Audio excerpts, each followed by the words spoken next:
The Niners clinched a playoff berth. The Niners clinched a playoff berth. The Niners clinched a...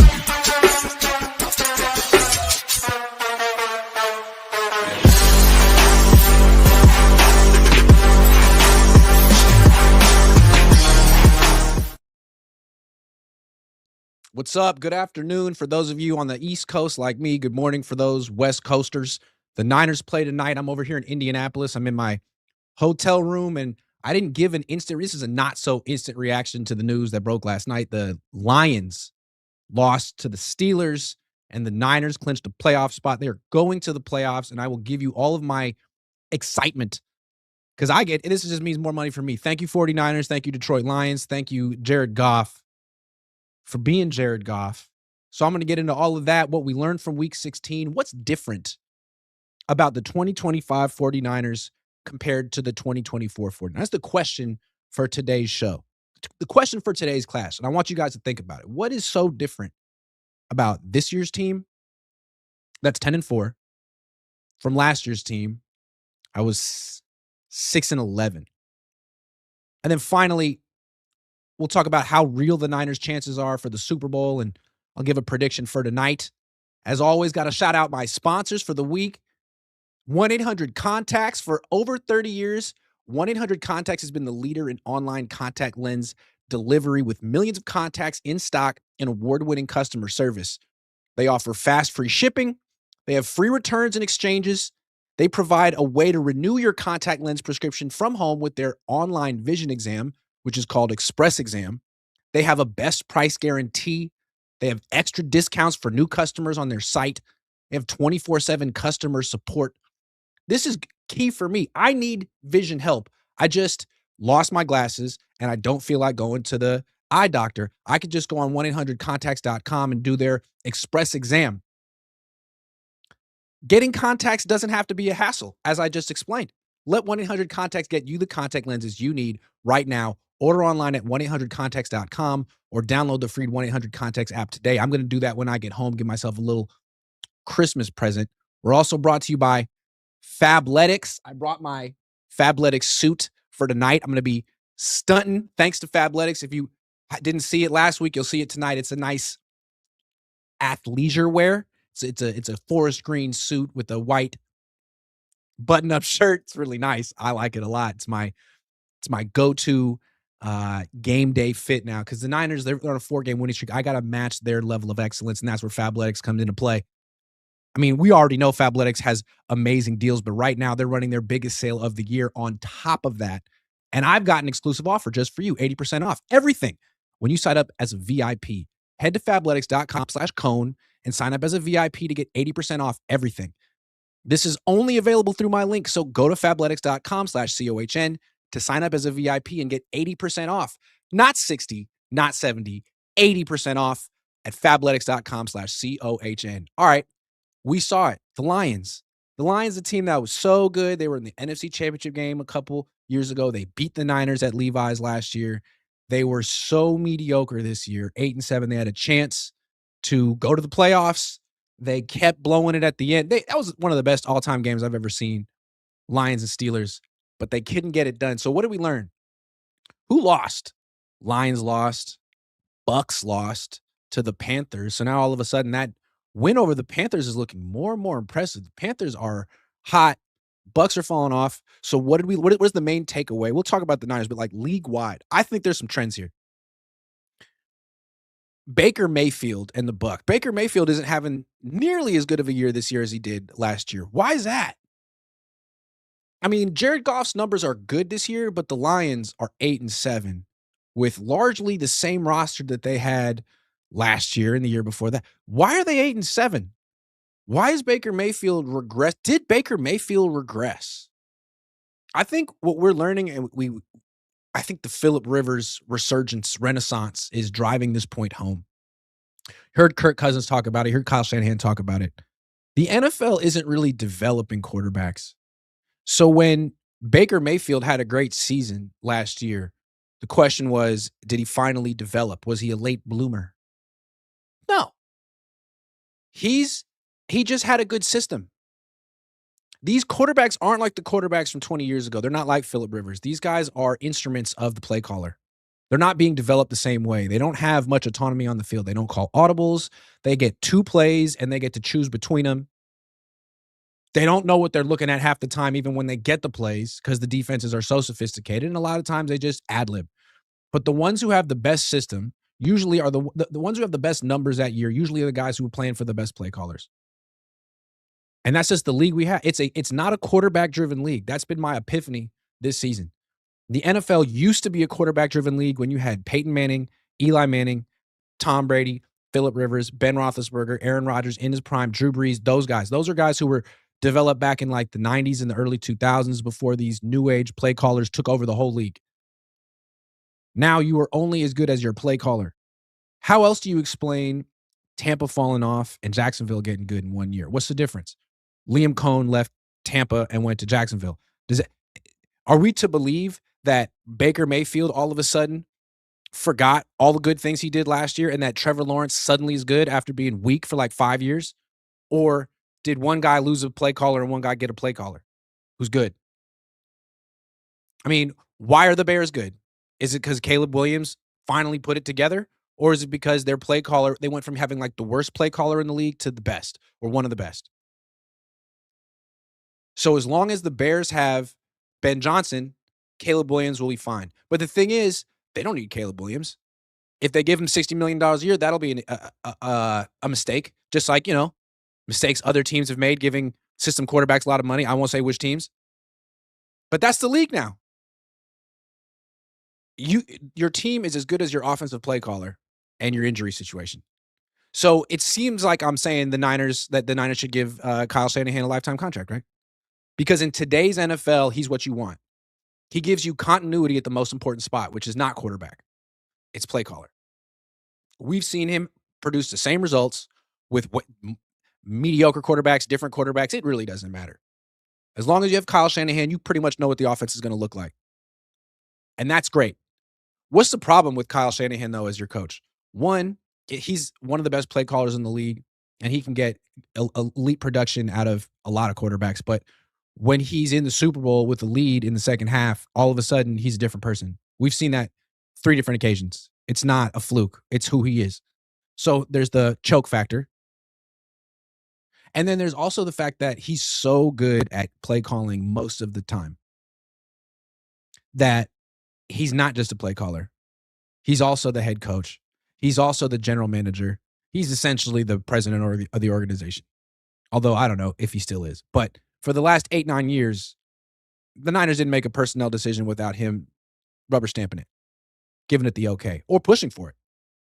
And I think while he is an excellent play caller, except for in the Super Bowl with the lead in the second half, he's so bad as a GM. He's so bad at drafting. This team is still carried by 3 draft picks from 2017, 2018, and 2019. 5th round pick in 2017, George Kittle. 3rd round pick in 2018, Fred Warner. 1st round pick. Now, Warner and Bosa are hurt, but still, that's still your core, your team, your foundation of your team. So it's great to have Kyle Shanahan, because if you had Robert Saleh as your head coach, then he'd have a new offensive coordinator every 2-3 years. And even if you have a good quarterback, having that inconsistency at play caller really hurts everyone. I mean, look at the Eagles. Is Jalen Hurts an inconsistent quarterback, or is he just as good as his play caller? He's as good as his play caller. He's like every quarterback in the NFL. You're a joystick. They give you 2 plays. You don't get to really think about that much. You just got to execute someone else's system. Brock can do that. If the Niners were to get rid of Kyle Shanahan and bring in the 25th best play caller in the league, what would that do for Brock? I bet he wouldn't be good. I bet his numbers would be awful. So on the one hand, yeah, keep Kyle Shanahan forever. But the problem is that he's a known choker and he gets too much power and he needs Robert Saleh. It's like you talk about quarterbacks, right? Like there have been quarterbacks throughout the years where they were really good and they could put up numbers in the regular season, but if you get them in the Super Bowl, they choke, and everyone would know that about them. Well, if it's a play caller driven league, that even don't you have to know those tendencies about play callers? I mean, Kyle, he's the limit of the Niners offense. It used Bill Walsh said that the quarterback is the limit of his offense. The quarterback is not the limit of Kyle Shanahan's offense. Kyle's the limit of his offense. It's his offense. He's essentially playing quarterback from the sideline. He's making the reads. He's telling the guy where to go with the ball.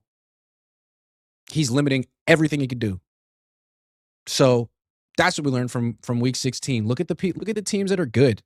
Seattle. Why is Seattle the number 1 seed this year? Is it because Sam Darnold's really an elite quarterback? No, he's a good quarterback who's going to have success when he has a good play caller. Clint Kubiak is a good play caller. Someone's going to make him their head coach this offseason. He'll be successful there. And Seattle's going to fall back next year because they're going to replace him with a play caller who's not good. I don't know. Maybe they'll get his little brother. But that's the big difference this season. It's not that they upgraded at quarterback so drastically. I bet if Geno was their quarterback this year and they had Clint Kubiak, they'd be doing well too, because that's how important the play caller is. Chicago's the 2 seed, not because Caleb took a leap, because they got a new play caller. Philadelphia took a backslide because they lost Kellen Moore. I mean, I don't know what to make of Carolina. They're 8-7. I'm not going to say too much about them. We'll see if they can keep it going. But the Rams is the play caller. Matthew Stafford's good, but he never did anything in Detroit. Why? Because his play caller stunk. Who do you have? Jim Bob Cooter? Even he couldn't overcome that. That's my point. And I guess Minnesota would be the counter argument to that. Well, they didn't lose their play caller. They lost Sam Darnold. They went to the toilet. Yeah, but I guess you just can't have a quarterback who absolutely sucks. As long as you have a quarterback who's decent and doesn't suck, you're all right if your play caller's good. And their quarterback sucked this year. Let's talk about the Niners then. What is different about the 2025 49ers compared to the 2024 49ers? This is what's so amazing to me. We're giving the Niners their flowers, and they deserve it. They're 10-4. They just clinched a playoff spot. If they win out, they may not take another trip this offseason. I mean, seriously, this could be it. If they win the rest of their games, they never leave the Bay Area again, which would be nice. So how did they pull this off? Why is the 2025 49ers, why are they so much better than the 2024? What's different? I mean, is Brock better this year than he was last year? His quarterback rating last year was 96. His quarterback rating this year is 96.1. So, yeah, he's 0.1% better this year. I don't think it's Brock. I mean, they do have Mac. That's cool, but that's not. He's gone. He's not a factor anymore. What is it about this team on the field right now? It's not the quarterback. Now, they did get Christian McCaffrey back. That's the obvious one. He didn't play much last year, but his yards per carry is down from last year. He still hasn't had a run longer than 20 yards. He's a good receiver. But again, the quarterback, Brock Purdy, his passer rating is exactly the same as it was last year. So having Christian on the field isn't necessarily a game changer. I don't think it's Christian, although he's a central figure this season. I don't think he's really moving the needle at all. George Kittle's still great, but they had George Kittle last year. They had Nick Bosa last year and went 6-11. They had Fred Warner every game last year and went 6-11. They had Debo. They had Ricky. They had Jawan. They went 6-11 last year. So what is so better? What is so much better about this team? Yeah, they got Robert Saleh. Hell of a coach. And that's why, despite having a defense that's borderline awful, they're 13th on third down and 14th in the red zone. And they're 11th in points allowed.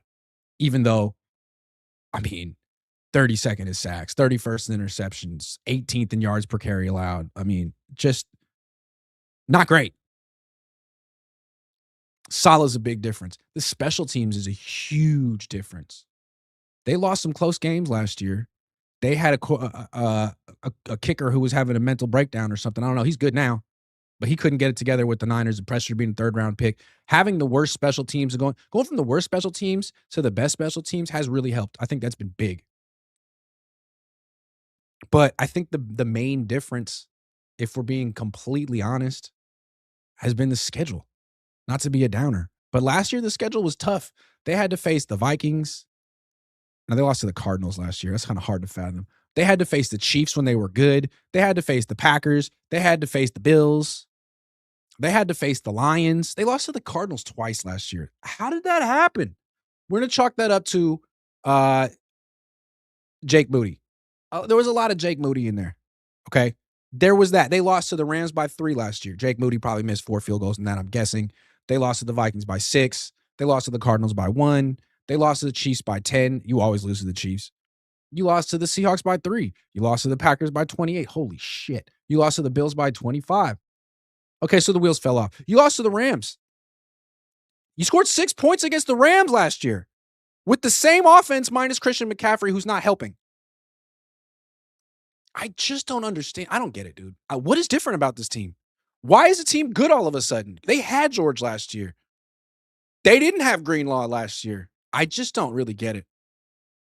That's why I'm a little reluctant to pick the Niners to even beat the Colts, even though I'm picking them to beat the Colts.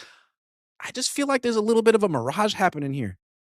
That they won 4 games in a row against truly awful teams, but that this is a team that could let you break your heart at any moment. I'm trying to look through the comments, see if I'm missing something. Upton Stout's been nice. Jake, just not having Jake Moody. It's all psychological. Does feel like kind of psychological, right? There's got to be a psychological element to this season. Last year, it seemed like they were psychologically broken as a team.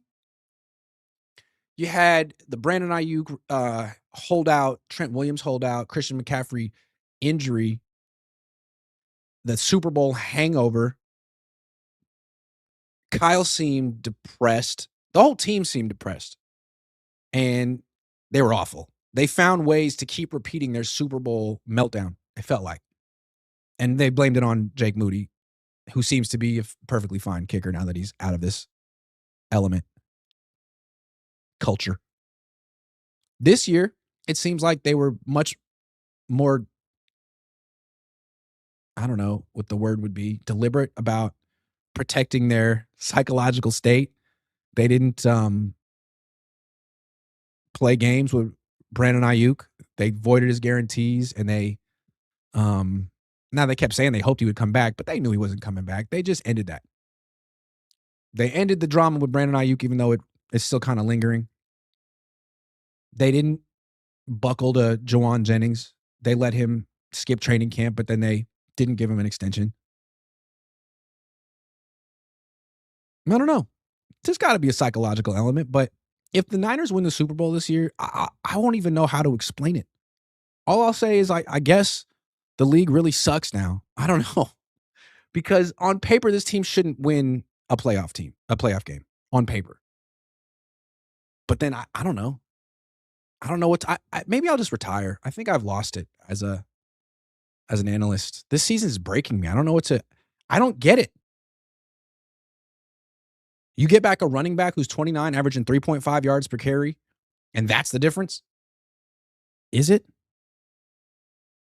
The quarterback isn't even playing well. He's all right.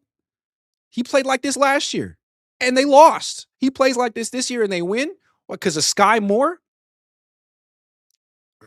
You tell me what the difference is this year. I thought I had some insight. Cry me a river, Grant. I'm so upset because I can't understand. The league sucks is an understatement. Yeah. This guy's a new member. Let me try to say his name. Kalani Ali.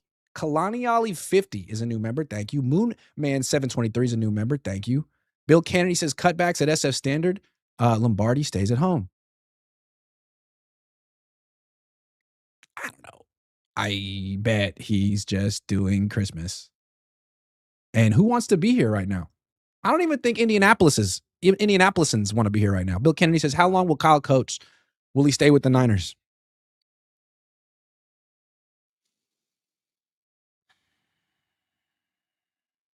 Well, he signed through 2027. The Niners are never going to fire him, but they could let his contract run out. So the next 2 seasons are pretty big for him. I wonder what happens if he doesn't win a Super Bowl in the next 2 seasons. I wonder if both he and Brock will be here in 2028 if they don't win a Super Bowl in the next 2 seasons. Joseph Ehrenberg says, Kyle or not, this team will never win another Super Bowl. Thank you for that. Propa says, I remember Lions fans last year really enjoying our downfall, so just wanted to say congrats to them on returning to what they are. Nothing burger Thanksgiving background noise. In retrospect, they should have given Ben Johnson whatever it took to keep him there. And I think that was pretty predictable. I know they like Dan Campbell and they think he's important, but really, what does Dan Campbell do, man? How big is the difference between Dan Campbell and Jim Tomsula? Dan Campbell, another one of these position coaches turned interim coaches to like guy who, might cry, really cares, super passionate. Is that not Jim Tomsula? If Jim Tomsula had Aaron Glenn and Ben Johnson and Amon-Ra St. Brown, he would have been a great head coach. And people would have talked about how quirky he is and his leadership and his passion. Then you take away Ben Johnson, it's like, oh, snap. They're just a team with a terrible play caller and a team that needs a new coach. Because with all that talent on Detroit, they should be in the playoffs. And if they got rid of Dan Campbell, let's say they fired Dan Campbell this offseason and replace him with Clint Kubiak, who's just a play caller, they'd be better. Because these quarterbacks can't think for themselves. They're not even getting developed in college anymore because every year they transfer to another team that pays them more money. So it's just like the NFL. You got to get on the field as soon as possible in a system where you can produce now. It's not about teaching you how to audible and run a team so that, look at how slowly Bill Walsh developed Joe Montana. It took him 3 years. He was not great the first 2 years. He was not a full-time starter. It took time. Because he wasn't just teaching him a system. He was teaching him defenses, everything, the full thing. It takes years. They don't do that in college. They don't do that in the pros anymore. I'm just ranting. I don't even know where I started that. Thank you, Prabha. Marcus says, what's your realistic playoff predictions for the Niners? Love what you do. Don't always agree with the way you are professional and creating chaos is poetic. Excuse me, I'm extremely professional. I know where that line is, and I just diddy bop next to the line the whole. Can you not talk about Diddy bopping anymore because of Diddy? Because it's 50 Cent? I don't know. I just kind of feel like this season is going to culminate with the third game against the Rams, don't you? Doesn't it feel like the Niners and the Rams are going to meet at the crossroads? They split. Maybe I'm wrong. I just think the Niners have to face that team one more time. And that would be poetic to me because Brock hasn't had to face the Rams yet. And Brock probably should have played against the Rams a few weeks ago. From what Kyle said, he was healthy. Kyle just didn't want to put him in that situation. Practiced all week. That situation meaning first game back's a loss, even if you play well, because the Niners defense couldn't even force a punt in that game. So he doesn't play against the Rams. Mac plays. He has the best game of his career, his best game of his season, loses, gets benched. Brock goes on a 4-game winning streak, and now he's the savior. Wonderful. But what's it going to look like when he faces the Rams? Because the last time he faced the Rams, he scored 6 points and threw multiple picks. Now, he didn't have Christian McCaffrey. This year, he has Christian McCaffrey, and his numbers are exactly the same as last year. So what's it going to look like if he has to face the Rams? That's a test he hasn't had to face. In fact, he kind of ducked it last time, or the Niners ducked it for him. I want to see Brock versus the Rams in the playoffs. We saw him against the Seahawks. He was fine. He scored 17. They should have scored 23. Moody missed 2 field goals. Still, 23 is not going to get it done. Not with this defense you got now against Seattle. So I think there's a lot of pressure on Brock. He hasn't had to do much. Beat Jacoby Brissett. Beat Bryce Young. And look, a lot of guys are having trouble beating Bryce Young right now. But the reason the Niners beat Bryce Young wasn't because of Brock. That was the worst game of his career against Carolina. Those 3 picks. Holy shit. The reason they beat Bryce Young is because of Jair Brown. Randomly. The Niners had 2 picks in that game. You know how many picks they have all season? 5. So they did something they never do. That's why they won the game. Great. Then all you had to do was beat Shador Sanders and Cam Ward the last 2 weeks, rookies. Well, that's not going to be the case down the stretch. So let's see what Brock's got against teams that aren't terrible. We saw it against the Panthers. It wasn't good. Sean, for the win, says Niners aren't better. League is worse, and injuries aren't exclusive to SF this year. Injuries level the playing field, pun intended. Yeah, I think the Niners need to stop using the injury excuse. The season is long. Only one team gets a bye week. Every team has injuries. And Niners injuries just happen faster. They happen early in the season. I don't know why. Now look at the Packers. The Packers are falling apart. They lost their edge rusher. Their quarterback has a concussion. I mean, the Chargers lost both of their offensive tackles. Their quarterback has a broken hand. Stuff happens. I think in the NFL, the team that wins the Super Bowl is just the team that survives. And so far, the Niners are surviving. The guaranteed says they aren't forcing it to Debo. I love that. That is true. Last year, forcing it to Debo cost them so many games. It was I almost used the R word. Woo! It was inexplicable. It made no sense. It was questionable. How did I almost say that? Man, I don't even talk like that. But I didn't say it. It was dumb. And they kept doing it. We kept telling them, stop. But they kept doing it. That's a good call. I'm glad that you put that out there. Now they were forcing it to Jawan Jennings for a minute, but he's been at least playing better this year. They could have done that last year. Forcing it to Debo. Moody created a sense of impending doom. That's true, says Seven Dennis. Even Matt Gay was nails for the Niners. Too much sauce, says as number one seed, if they play all playoff games at Levi's, including Super Bowl, would that be a first? Yes, absolutely. All right, can I go? Too much sauce, thank you. Can I go back to this one? So let's say the Niners win the Super Bowl this year. They could.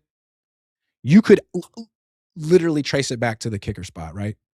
As soon as they got rid of Moody, they took off and win a Super Bowl. So then let's go back. If they had never drafted Jake Moody, if they had signed Eddie Pinheiro or Matt Gay or any veteran kicker, any average kicker in 2023 instead of drafting Jake Moody and putting all that pressure on a rookie, do they win the Super Bowl? Would they have their sixth Lombardi right now? Right now, if their kicker in 2023 was Eddie Pinheiro?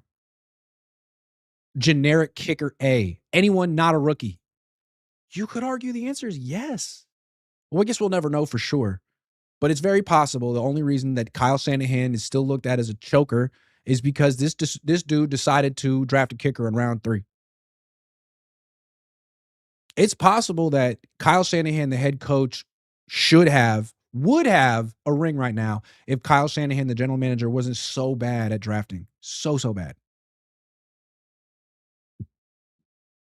The kicker thing has been huge.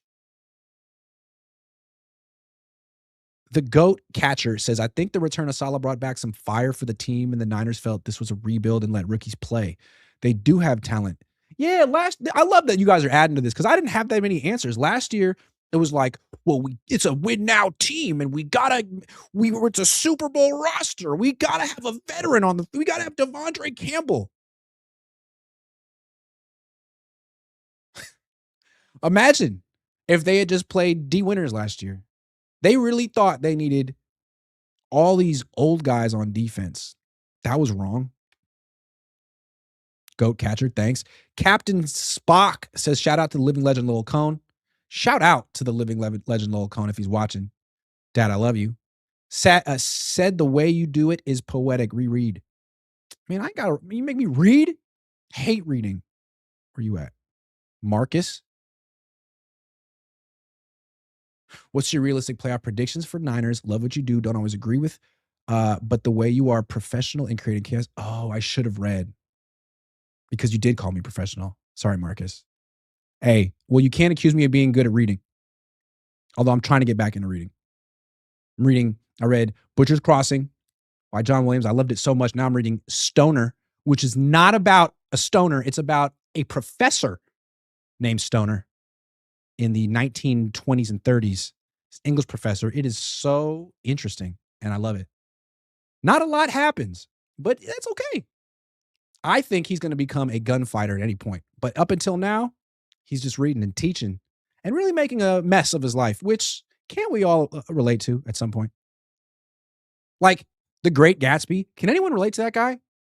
Oh, I'm super rich. Oh, it sucks being rich in East Egg. I want to be in West Egg. Man, fuck you, Gatsby.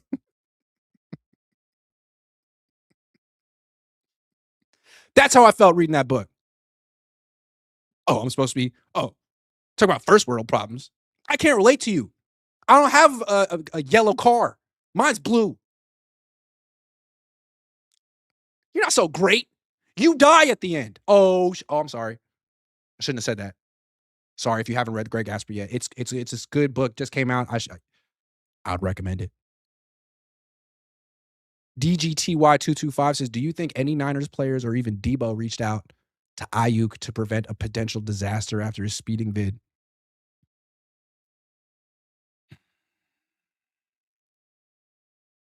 Probably. I get the feeling though that they've been reaching out to Aiyuk for a while and he's not getting back to him. I made a video about him. I did a whole live stream about Aiyuk, and then he posted that video, and now I feel like I need to be real careful about the Aiyuk situation because I was kind of like looking at his content. You know, they got a case, he's got a case, they're all pros. It's like, but now I'm like, I don't know, man. Aiyuk might be legitimately unwell. I don't know. He's acting like a guy who's pretty erratic. So I mean, all I'm gonna say at this point is I hope he's okay and getting the um help he needs. Because isn't this kind of like a Sharon Moore situation? I mean, you got fired for cause, essentially. They fired Sharon Moore and they took away his contract. They didn't fire Brandon Aiyuk, but they took away his guarantees. And they're like, you can still play for free or like, with no assurances, but you're essentially done.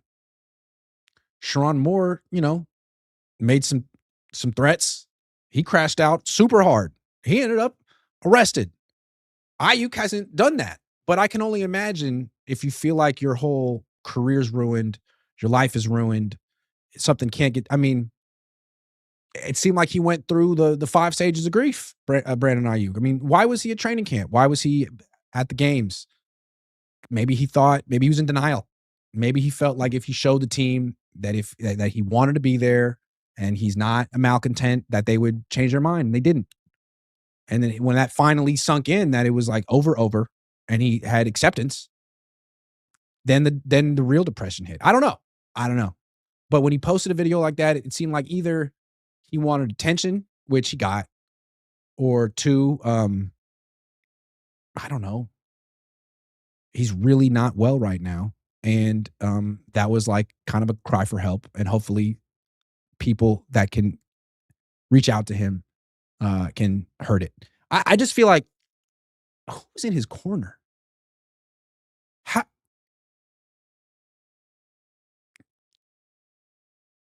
who is in his corner? I mean, the fact that he made the video, posted the video, like, is it still up? It should be not up anymore. Where's the agent? I don't understand. The fact that he pays all that money for an agent and the agent's basically throwing up his hands and he's doing all this stuff makes me feel like something's really wrong. Because this guy's a corporation. He's making people money beyond himself. And for a bunch of people who are sort of reliant on him in business with Brandon Aiyuk to just watch it all go up in smoke means that he probably something's bad. I don't know.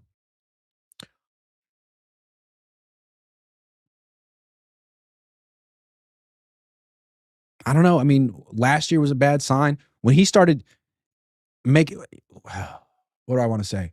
He made a video a couple of months ago where he went to the jewelry store and bought 2 chains with his logo on it. To me, that's another sign of denial. Like logo, brand. Right now, the Aiyuk brand is quitting. Who wants to wear a BA thing right now? That's what's so tough about being a professional athlete. You kind of have to play and you got to have fans and you got to have people like you. Right now, that BA brand isn't really worthless. It's kind of worthless. Anyway, we don't know what's going on with Aiyuk. Hopefully, he doesn't post any more videos or anything else. I'm just scared at this point. It feels like every time he posts something, it's like, hope you're okay, man. I wonder if his behavior indicates that he's concerned about his knee, that maybe it's not just his tenure with the Niners that's over, but his career. I don't know. Let's talk about the Niners' chances for the Super Bowl. So Ayuk's not coming back. Bosa's not coming back. Warner might be. How real are the Niners' chances? They might never play another game on the road. They've won 4 in a row. They have a quarterback who's red hot. If he gets hurt like he did earlier this year, they got a backup who was red hot. They got the best tight end. They got a Hall of Fame left tackle. They got a running back who is older, but teams are still afraid of him. You got to count for him. You got a great DC. You got a great OC until it's the second half of the Super Bowl, which we don't got to worry about yet. But my big question with this team isn't really Brock or anything about the offense or the special teams. It's the same question we've had since the Niners did nothing at the. Why did the Niners do nothing at the trade deadline? They lost Bosa, they lost Warner. The thought process at the time was this defense is so god awful, right? It's irredeemable. There's no trade the Niners could make at the deadline to make this defense not suck.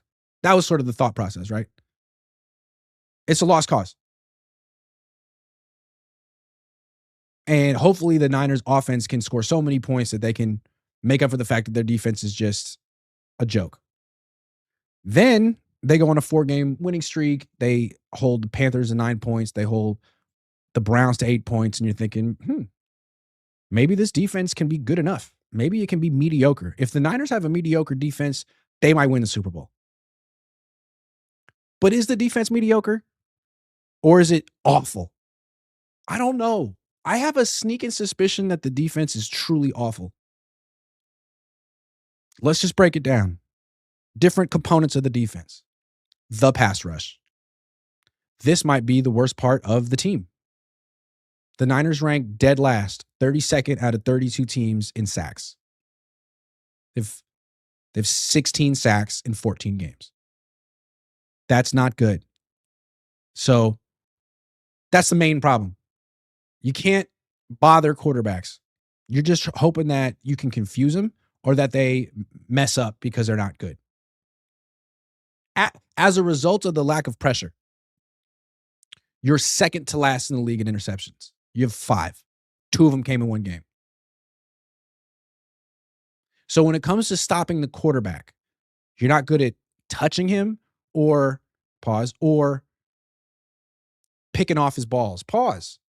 So that's a big problem.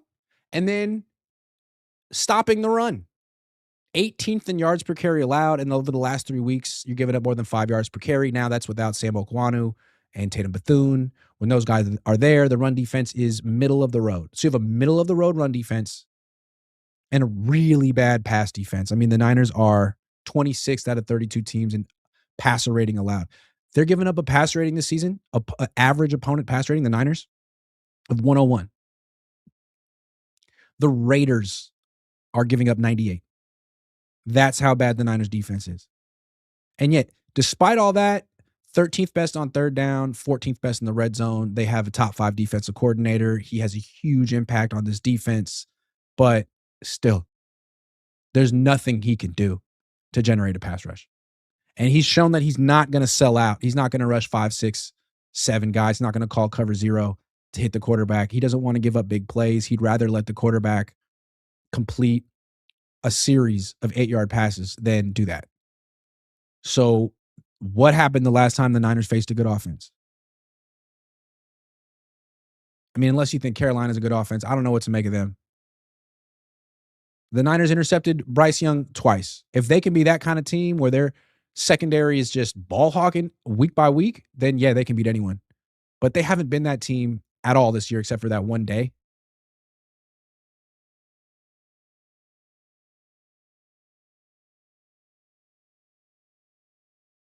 So if your defense can't intercept passes, you can't stop the pass really at all. When you face the Rams, what happened? They didn't punt. You couldn't stop anything.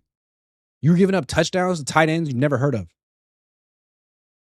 It's not like, oh, well, Devontae Adams and Puka Nacua crushed you. They did, but everyone crushed you. The running back, the backup running back, the tight end, the backup tight end, the third string tight end, the fourth string tight end, everyone. Everything was available to that team. Matthew Stafford never got touched. It was like a 7-on-7 game. Is that what it's going to look like against Phillip Rivers tonight? Now, Phillip Rivers, like, he gets rid of the ball quickly anyway. He's not going to be throwing the ball down the field anyway. Like, if you give Matthew Stafford time, he's going to hold it and hold it and hold it, and then he's going to hit Tutu Atwell for 50 yards. Or he's going to hit Terrence Ferguson for 35 yards. Like, he'll kill you. Phillip Rivers, he's going to get rid of the ball in 2.5 seconds or less, no matter whether there's a pass rush or not. He's going to be throwing 10-yard passes whether there's a pass rush or not. So in that sense, the Niners are kind of off the hook this week. But what's it going to look like against Darnold with no defense? What's it going to look like against Caleb Williams and Ben Johnson with no defense? What's it going to look like against the Eagles? Right now, if the season ended today, the Niners would be playing round 1 in Philly against the Eagles. They have one of the worst play callers in the league. They should lose in the first round of the playoffs. But, I mean, if you can't pressure Jalen Hurts and he can just stand there for 6 seconds, he's pretty good because his number 1 wide receiver is really good. His number 2 wide receiver is really good. His running back is, kind of like Christian, old but dependable, has some good games here and there. He went off this week. So I guess the Niners have realistic chances, but I just think it's hard to pick a team. You can make an argument that any team can win the Super Bowl. You can make an argument that the Jaguars are going to win the Super Bowl this year. I just feel like it's hard to argue even though the league's wide open, it's hard to argue that the team with the worst pass rush in the league is going to win the Super Bowl. The team with a really bad defense is going to win. If they were mediocre on defense, absolutely you can make the argument. When the Rams won the Super Bowl 4 years ago, their defense was mediocre. And that's why I think that's why I wanted the Niners to make a move at the deadline. Sure, your defense sucks now, and if you get a guy on defense, it's not going to make you great. But if all you got to be is mediocre on defense and you can win the Super Bowl, I don't know if the Niners are mediocre on defense. Not against playoff teams. But hey, they held the Panthers to 9 points. The Panthers have been balling since then. Maybe the Niners defense is way better than I realize. I just don't. You have the worst pass rush. 16 sacks, 5 picks, and you're going to win the Super Bowl? It just means that Brock has to be perfect. If you had a defense that would intercept hella passes, then Brock could play YOLO ball as much as he wanted because it would just even out. But they don't have that defense. So now he has to play like Phillip Rivers and be absolutely perfect with his reads and not take any chances that he doesn't need to take. It's tough to ask a quarterback to do that. Any quarterback to do that consistently the rest of the season. DJ Homer says, you promised Fernando if the Niners made the playoffs. Did I? You making that up? Fernando. Oh. The vibrato. The Fernando vibrato. QBoy666 says, so if the Niners beat the Colts, lose to the Bears, beat the Sea Chickens, where do they end up? Your dad, awesome columnist, love Cohn Zone. Chances the Niners win a Super Bowl? Thoughts? I just gave those thoughts. So if the Niners beat the Sea Chickens, I don't know, man. I'm not good at that kind of stuff. I would kind of depend on what the Rams do down the stretch. That'd be 12-5. If they lose one more game, I think it's going to be tough to be the number 1 seed. I think they kind of need to be 13-4. That's my guess. But yo, before I give you my prediction, I'm going to give you my prediction. My final score prediction. Check out this little shout out to my sponsor. Chasing huge sports cards is a blast with Fanatics Live. It's an app where fans buy and rip cards together 24/7 with live on-screen hosts guiding the action. It's a great place to start collecting, even if you don't know much about cards yet. You can find streams for all kinds of sports, as well as Pokemon. Let's check out Fanatics Live Instant Rips Packs. Again, these are digital packs with real physical graded cards you can sell or get shipped to you. You even get an instant offer for app credit equal to 90% of the market value of the card. Let's get in right now. Let's go to this one, some baseball. Now I'm going to go and watch and see what I got. Let's see what I won. Grant Cohn. Here we go. This is so exciting. Oh my God. Give me something good. Bow, wow. Show me that you love me. Oh my God. The anticipation is crazy. They just make you wait and wait and wait. Boom. Vladimir Guerrero Jr. Wow. I want to view the offer. $25.38. You bet your bottom dollar I want $25.38. Hell yeah. Hell yeah. And that's how you do it on Fanatics Live. New users can get a free instant rips pack with the graded card to try it out. Use the link in the description to download the app and join your first stream to get your pack. That's right. I made that a few days ago at home. I'm in Indianapolis right now. People just keep trying to sponsor your boy. I don't know. People like the show. It's a good show. You know why? Because of you guys. You keep watching me. It's been 6 years. I appreciate it. Kilo TW says, how much of an impact could Mr. Glass, your Gross Matos, make? Even if he plays, feel like the guy hasn't been on the field since Bosa went down. Is he playing today? Is he? I mean, he was really good. Let's see if he can play for a full game. Ricky's not playing. Renardo Green's not playing. That's kind of important.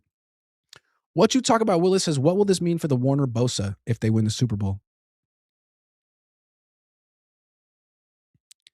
Man, that's like 8 layers away from where we are right now. That's a tough one, man. I don't know. Why don't we see them win the Super Bowl first, and then I'll answer that. I'm going to bookmark that one in my head.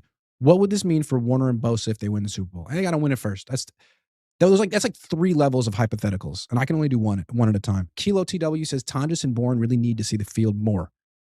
Hopefully, Kyle finally makes adjustments. Well, no Ricky tonight. I think that might be is it going to be a blessing in disguise for the offense? I don't know. We'll see. We'll see how the offense is different without him. Sean, Vegas Knights, says Rivers has a noodle arm. Solid just needs to stack the box and play zone. Noodle. Did you see Fernando out there in Indiana? No, I didn't. I didn't see Fernando. Did you see that someone made like a whole Fernando video singing that song because of Fernando Mendoza? You put that out. You did that, right? Man, what's up with that, man? People be stealing my shit. I didn't even know that was my shit until someone stole it. Now I'm mad about it. All right, prediction for tonight. I know I just spent 10 minutes talking about how bad the Niners defense is, but I feel like this is a game where they should be solid. When they're going to get in trouble is when they face quarterbacks who can really throw the ball down the field. Because if you can't pressure a quarterback like Stafford and he has 3-4 seconds, he's going to kill you with big plays. Rivers, if you can pressure him, if you have a pass rush, if you don't have a pass rush, either way, he's getting rid of the ball as fast as physically possible to a guy who's probably 10 yards away from him. So the fact that the Niners can sort of like bend but don't break, that they're so good on third down and in the red zone. When I say so good, they're above average on third down in the red zone. I feel like this is a game where they can limit them to less than 30 points. Fewer than 30 points. Sorry. I'm going to say fewer than 20 points. Kind of like what the Seahawks did last week with the Colts. I'm thinking the Colts score 17. Maybe if they had Daniel Jones, who's a better athlete with a better arm, they would score 27. But Phillip Rivers, I don't think he'll beat himself. I don't think he'll throw a bunch of picks and make it easy for the Niners. But 16, 17 field goals. I think this could be the last week the Niners defense looks good. Because next week they got Ben Johnson, and then you got Clint Kubiak, and then you got playoff teams. This week you got Shane Steichen, who is good, but Phillip Rivers, who's limited extremely. Then on offense, yes, DeForest Buckner's back, and yes, the Niners can't run the ball, and that's a problem. You got one team that should be able to run the ball in the Colts and one team that really doesn't run it very well. But the Colts are missing both of their cornerbacks, Charvarius Ward, Sauce Gardner. The Niners have the best player in the game in George Kittle in this game. As long as they throw him the ball 10 times, they win. And maybe that's a big reason why the Niners win the Super Bowl this year. It seems like while they've had George Kittle, I mean, the whole time that Kyle's been here, he's never coached a game. I mean, he's never coached a game where Kittle wasn't on the team. In big games, Kyle often forgets about Kittle. I mean, in the last Super Bowl, he had 2 catches for 4 yards. Maybe this year the big difference is just that Kyle gets out of the way and features George every game down the stretch, and George doesn't get hurt, and he carries him. He's the reason that they win their first Super Bowl championship in 31 years. Could be. I think it's going to be another George Kittle game tonight. No Ricky Pearsall. They got to go to someone. It can't be Christian McCaffrey. That's killing the offense. Juwan's good, but not nearly as good as George Kittle. Juwan's good, but he's not explosive. Kittle is. Kittle gives you big plays. I think it's going to be a big Kittle game. I think they score 27 and win 27-17. And when we talk about why this team is special or different, it could simply be the evolution of Kyle understanding that it's not about Debo, it's not about Aiyuk, it's not about Ricky or Christian. This is George's offense. It's always been George's offense. And if they had actually gotten the ball to George as many times as they should have in the past 2 Super Bowls, maybe they win. Because, as good as Andy Reid is, he's no dummy. He's never like, I got Travis Kelce, but let me really run my offense through Mecole Hardman or Kareem Hunt. Nah. Part of the brilliance of Andy Reid was finding a bajillion ways to get the ball to Travis Kelce in the biggest moments. And that's what Kyle needs to do every game down the stretch. Find creative ways to get the ball to George Kittle, because next year, who knows, he could be old. At some point, he's not going to be the best player on your team. He's not going to be the biggest mismatch in football. He is now. Christian was 2 years ago. And when Christian was that guy, you ran him into the ground. George is that guy now. Don't leave anything in the tank. You got 3 more games plus playoffs. There can't be a game where George doesn't have 10 targets. If you have another loss where he has 2 catches, my goodness. So that's my prediction. Big George Kittle game. Brock doesn't throw picks. 27-17, Niners win. It's my best guess. Arnell says, Merry Christmas, Grant. How mobile is Phillip Rivers? Will Saleh dial up more blitzes tonight? No, I don't think he will, because if you blitz, you want to blitz a young quarterback. Blitzing is good against when you want to confuse someone. You're not going to confuse Phillip Rivers. He's seen it. He'll get the ball out quickly. He's good at that. What you want to do is tackle. Can they cover the tight end? Can you cover the running back? You only got to cover for 2 seconds. Then tackle. Don't give up any yards after the catch. Make it 3rd and long if you can. Stop the run. That's what you got to do. Arnell, thank you for that. The real DJ Gravy says, what about Kendrick Bourne? He's going to start. I want to see him get targets, although he and Brock Purdy have had no chemistry so far. That was a Mac Jones thing. I'd also like to see Sky Moore play. He's been just so great on special teams. Let him play a little bit. A screen, an end around. Your offense is plodding and slow, with the exception of George Kittle. Anyone who can get you a big play. Your biggest plays have been Sky Moore punt returns anyway. So reward the man. Then Tyler Barden says, you think Warren more than 4 catches? Purdy 11 rush yards, Board 22 yards. Hey, man, I'm not responsible for your parlays. I'm not responsible for your prize picks. I don't know, man. You tell me. Okay, I'll guess. But if you lose, it's on you, not me. Warren more than 4 catches. I would say yes. The Niners can't stop tight ends. Purdy 11 rush yards. I would say yes, he's feeling himself. He's got to be careful, though. It's his first game on turf since week 1. Bourne 22 yards. I don't feel great about that because it's Purdy. That being said, he's going to get targets. This 22 is not a big number, so maybe. I'm going to say an official maybe on that one. Big J503 says, why doesn't Kyle use his fast weapons who ride the bench, in your opinion, like Watkins? Because personnel usage is one of Kyle Shanahan's worst traits as a coach. He's a really good play caller. But in terms of personnel, creatively using all of your guys and finding ways for them all to make an impact, I mean, a lot of coaches are better than him. McVay's way better than him. His usage of tight ends this year, tight ends you've never heard of. Kyle has tight ends who are good. Jake Ton just can't get on the field. He'd be playing for the Rams. So why doesn't he? I don't know, man. I think he's stubborn. And he thinks that whatever his decision was is right no matter what happens on the field. He doesn't really react based on the available evidence. He tries to bend reality to his predictions of what it was supposed to be. That's my best guess of his psychology. Big J, thank you. Let's make some prize picks. Is it prize picks times? I think it is. Boom. All right. Solo prize picks. Phillip Rivers. This number keeps going up. Have you noticed? 160.5. I think he's going to do better than 160.5 simply because he did 120 last week. Seattle has a great defense. The Niners really have a bad one. He's not going to get touched. The Niners can't stop a screen or a tight end. What happened? Hold on.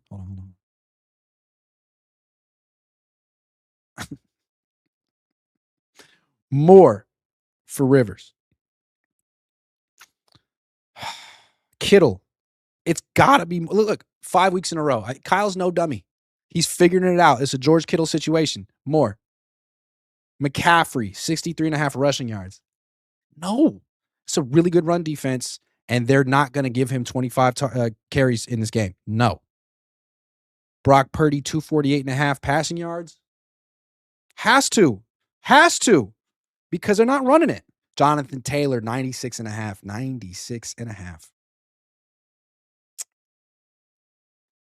Hasn't hit that in 4 weeks. 5 weeks, really. KC shut him down. Not shut him down, but Houston, Jacksonville, Seattle. Those are good defenses, though. You know what the Niners don't have?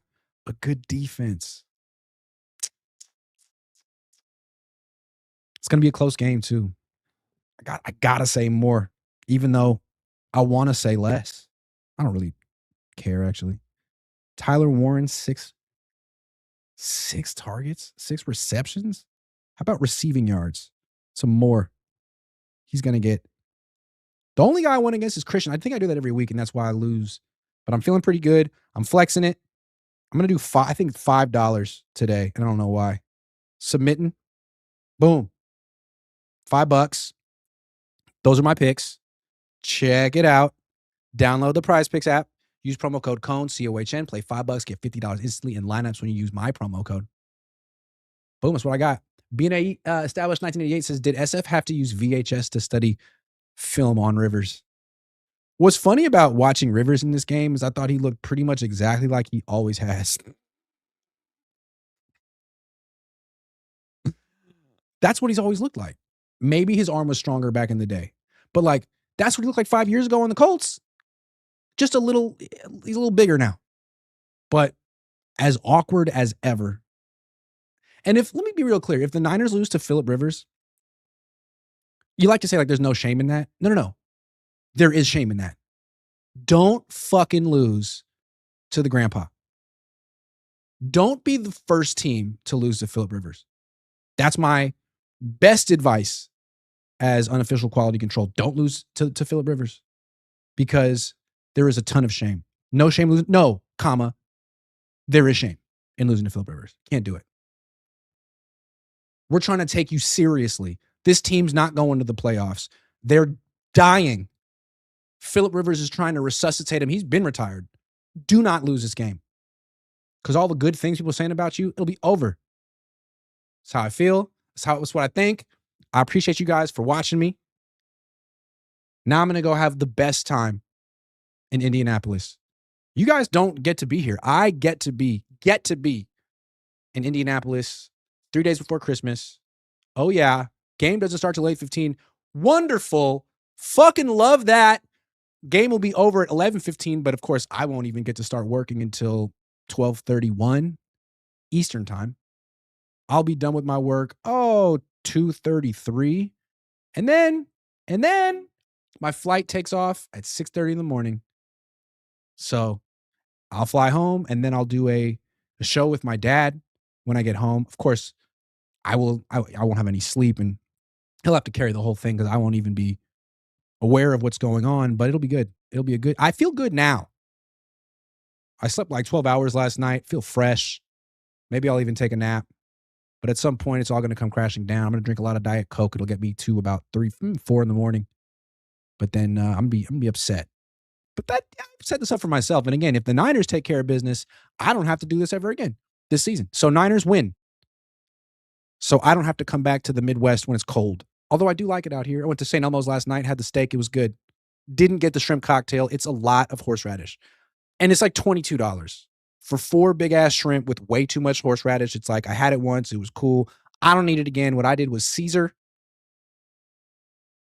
dry age. I ordered the dry age ribeye, but they gave me the New York steak, and they were like, "Sorry," so I took it. It was cool. It was $25 cheaper, and I got the peppercorn sauce because got to get the peppercorn sauce. And then you had a choice of baked potato, mashed potato, fries. And I'm just gonna say it right now. I'm a big baked potato guy with a steak. I want the fully loaded fucking potato. Yes. Sour cream, yes. Butter, yes. Cheese, yes. Chives, yes. Bacon bits, yes.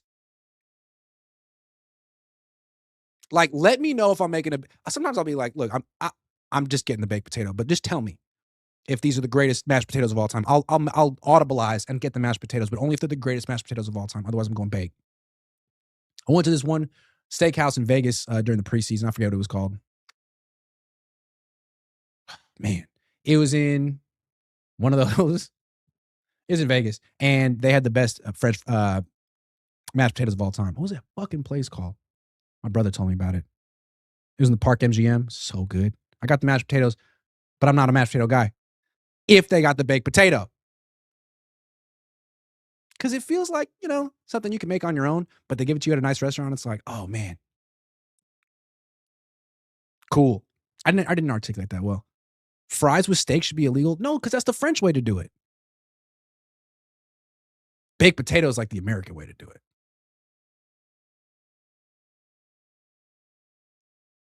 All right, guys. You guys keep trying to hold me back. It's time for me to go have the best time in Indianapolis. Thank you for watching. Now I get to be jealous. Be jealous.